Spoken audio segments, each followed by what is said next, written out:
I'm truly kind of a hybrid. Russ said I'm German. I'm born and raised in the U.S., but my mother is German. My father is American. I spent a lot of time as a kid, summers in Europe, visiting family and friends, and that led to me studying international business management and German in California and in San Luis Obispo, Cal Poly, San Luis Obispo. Just before I finished college, I actually went to Germany and did a 1 year internship. When I came back, graduated, there was not a lot of good stuff going on in the U.S. in 1990, so I went back to Germany actually to look for a job, move in with my German girlfriend, and ended up, instead of the planned 2 to 3 years, spending 23 years of Germany. Yeah, not 2 or 3, 23. 23, yeah. Right. Two or three kids, 2 or 3 wives, 2 or 3 jobs during that time. No, I have 3 daughters from 2 marriages, all born in Germany. Oldest daughter still lives. Well, she lives in Innsbruck, Austria. Just finished her master's in psychology, is doing an MBA, and working for a consulting firm there. And my 2 younger daughters from my current marriage. They moved to the States with us. The one was just going into 1st grade, and the other one was going into 3rd grade. And now they're both at Clemson, as Russ mentioned. And so that was 13 years ago in 2012. During my entire time in Germany, I was in the pharmaceutical industry. It just so happened that when I was looking for jobs over there, the companies that made me good offers were both in the pharmaceutical industry, and I ended up accepting a job with Pfizer and working my way through the ranks at that company, and then a French company, then a Japanese company, heading up marketing and sales in Europe, and later being a country manager for Germany, Austria, and Switzerland for a Scottish company, actually. I love hearing your stories about driving on the Autobahn. Oh, yeah, going And 120 in the slow crap lane. A Maserati is. Yeah, I had a Maserati for a while, a little midlife crisis there. That was so funny to me because I was like, "Ooh, a Maserati." It was like, that thing's a piece of junk, man. You don't want one of those. It's a Fiat with a Ferrari engine in it, basically. Engine's great, everything else is crap. But I love it. Yeah, low tech. But in 2011, my wife and I, for various reasons, decided it's time to move, for me, back to the States, for her to the States. She had, similar to me, done an internship in Southern California as a lawyer many years before, and loved the U.S. And we had been on vacation in the Charleston area the year before and absolutely loved it, and found that the prices were very reasonable at that time. So we put a plan in motion, ended up, I quit my job and ended up then becoming a consultant for the next 2-3 years for the company I left, as well as some others. As a pharmaceutical consultant, right? Yes, to the in business development, industry, right? And marketing. And Annette, your wife is lovely and tough as nails. We know that. Yeah, well, she's German. She has former attorney, but she works for a corporation. She works for Apple, and she was able to move. Apple? Yeah, Is Apple. that the name? Did anybody ever heard of Apple? Anybody know Apple? She was able to get a position within the U.S. Similar to what she was doing in Germany. In Germany, a much smaller organization, her responsibilities were much broader than when she moved to the U.S. But in the U.S., when you have a number of markets, you can go very deep in your knowledge of that. So her international training helped her a lot. And she's able to contribute quite a lot. She's been with that company now for 14 years. In fact, she's on a business trip right now in Huntsville, Alabama. Okay. And we'll be home tonight. Well, they have Apple in Huntsville too, so they do. They have it in Alabama. Yeah, and interesting. So the fact that she worked for a good company full time while I was doing about 50% as a consultant was what opened the door for me to get into real estate. Right. I had no knowledge of real estate investing at the time. I was interested in real estate. My wife and I, whenever we were in the U.S., we would pretend to be in the market, no matter whether we were on the West Coast, the East Coast, and we would go to open houses and pretend we were looking to buy just to see what was out there. In California, right, it was $7 to $10 million villas. Here, it was more in the $300,000 to $400,000 range at that time. Right.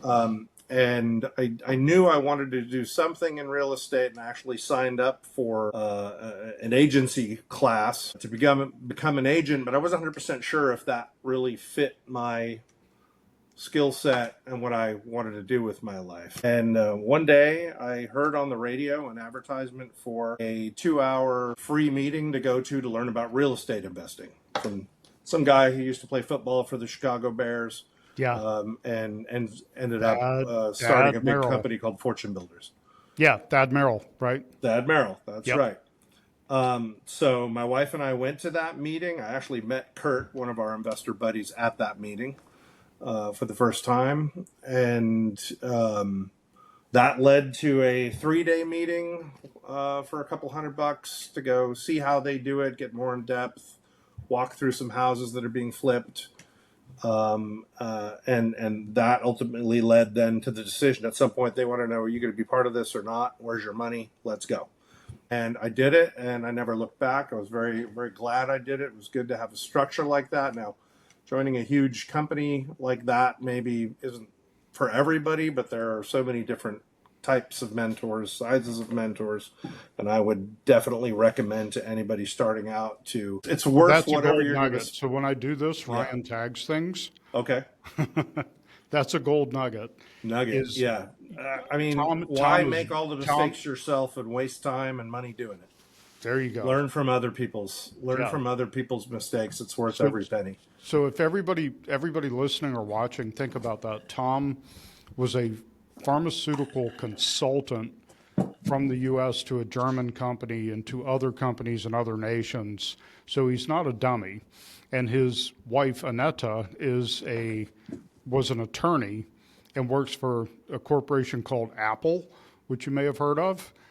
And yet they still sought the guidance of a coach in this weird real estate thing that we do to get the specifics. It doesn't mean you're not smart. It just means, I was very successful in a former career, but getting into real estate, I needed a coach because it's really easy to step on your own foot and fall down the stairs, figuratively, in this business. So that's a gold nugget to me, is get the coaching, and it's expensive. It's expensive, and it's so valuable that in the end of the day, it's cheap. Yep. No question. I mean, I monetarily, I don't know if you guys want to hear numbers. Back then, I paid $25,000 to join Fortune Builders. Sure. And I made that back on my first flip. Right. Easily. And I made it back multiple times just in that next year as well, because I sold the first home that we bought here sight unseen. Yeah. I flipped it, made about $80,000 on it.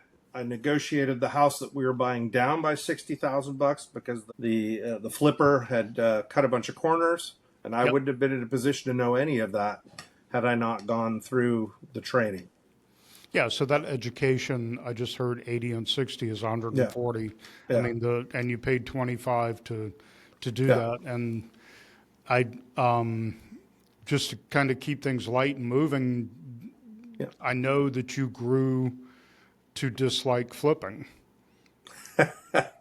Right? Well, yeah, it's you're itching. Look at you scratching yourself. Yeah, well, because I don't dislike everything about it.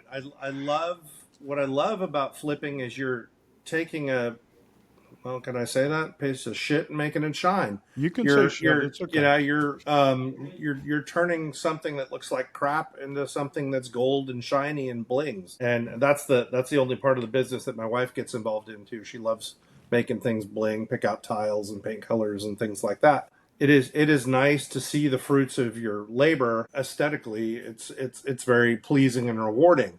The things that I dislike about flipping are managing contractors.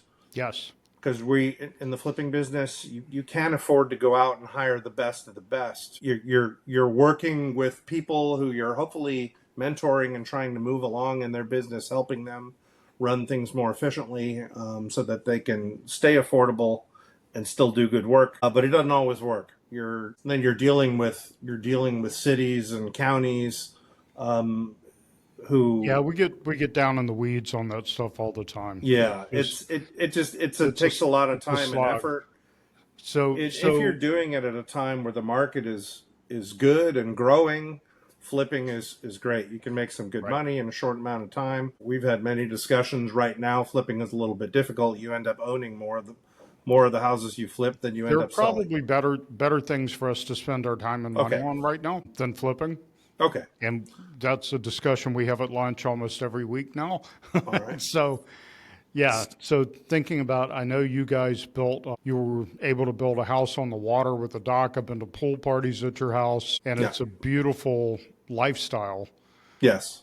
to be able to enjoy the pool, and you have a boat and a kayak on your dock, and you throw great parties, by the way, great food, Thank great you. entertainment. I've been to several parties at your house, and I want to talk about the deal that you did that I think was kind of a game changer, and it's very unusual.